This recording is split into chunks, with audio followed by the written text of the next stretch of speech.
Hello everyone, আসসালামু আলাইকুম। Welcome to fine arts by Faria. আজকে আমি তোমাদের সাথে একটা কেক বক্সের ভিডিও শেয়ার করব।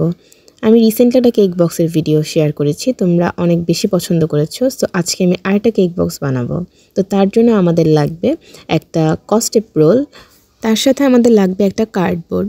এই কার্ডবোর্ডটাকে আমি কস্টেপ রোলের সাথে আঠার সাহায্যে লাগিয়ে ফেলবো এবং এটা শুকিয়ে গেলে আমি এর মাপ মতো কেটে নিব। এটার উপরে আমি ঢাকনার জন্য সেম মাপে একটা কার্ডবোর্ড কেটে নিব।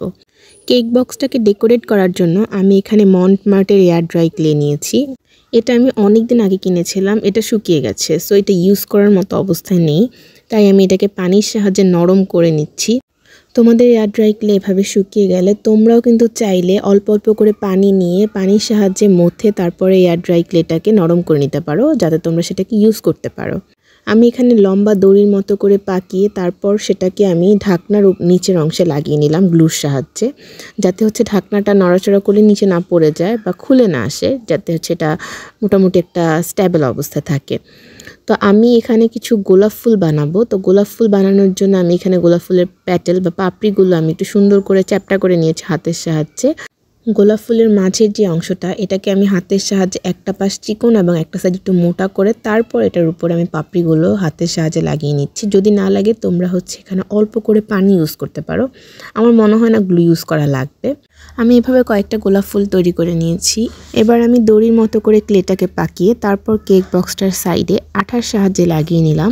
এবার আমরা যেই গোলাপ ফুলগুলো তৈরি করেছিলাম সেগুলোকে আমরা এবার আঠার সাহায্যে লাগিয়ে ফেললাম। এবার আমরা তৈরি করব হচ্ছে উপরের জন্য ডিজাইন। এটা কি হচ্ছে আমরা যে কেকের উপরে ক্রিম দিলে যেরকম একটা ডিজাইন হয়, আমি ওটাকেই হচ্ছে একটু সুন্দর করে ক্লের সাহায্যে করার ট্রাই করছি। তোমরা আশা করি স্ক্রিনে দেখেই বুঝতে পারছো। তো এটা আমি লাগাবো ঢাকনার উপরে, মানে কেক বক্সের যে ঢাকনাটা থাকবে ওটার উপরে লাগাবো। তো সাইড দিয়ে আমি একটু ক্লে দিয়ে ডিজাইন করে নিচ্ছি যাতে দেখতে একটু সুন্দর লাগে। তারপর আমি এবার এগুলোকে আঠার সাহায্যে উপরে কেক বক্সের উপরে লাগিয়ে ফেলবো। আশা করি তোমরা স্ক্রিনে দেখেই বুঝতে পারছো আমি কিভাবে এগুলোকে তৈরি করেছি। অফ স্ক্রিনে আমি এই চেরিটা তৈরি করে নিয়েছি, আমার আসলে ভিডিওটা অন করতে মনে ছিল না। সো যাকে আমি অন্য কোনো ভিডিওতে তোমাদেরকে দেখিয়ে দিব আমি কিভাবে চেরিটা তৈরি করেছি।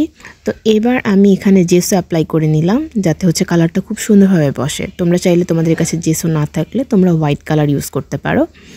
আর এবার আমি হোয়াইট এবং হচ্ছে ইয়েলো কালারটা দিয়ে একটা ক্রিম টাইপের কালার তৈরি করে নিয়েছি, ওটা দিয়ে আমি পুরো বেসটা কালার করে নিলাম।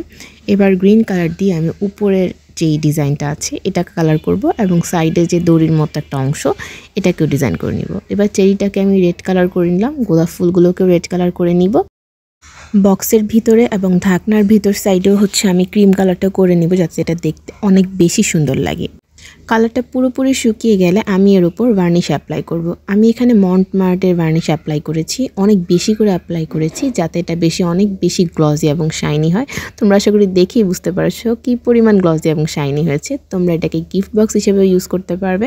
তো তৈরি হয়ে গেল আমাদের কেক বক্স।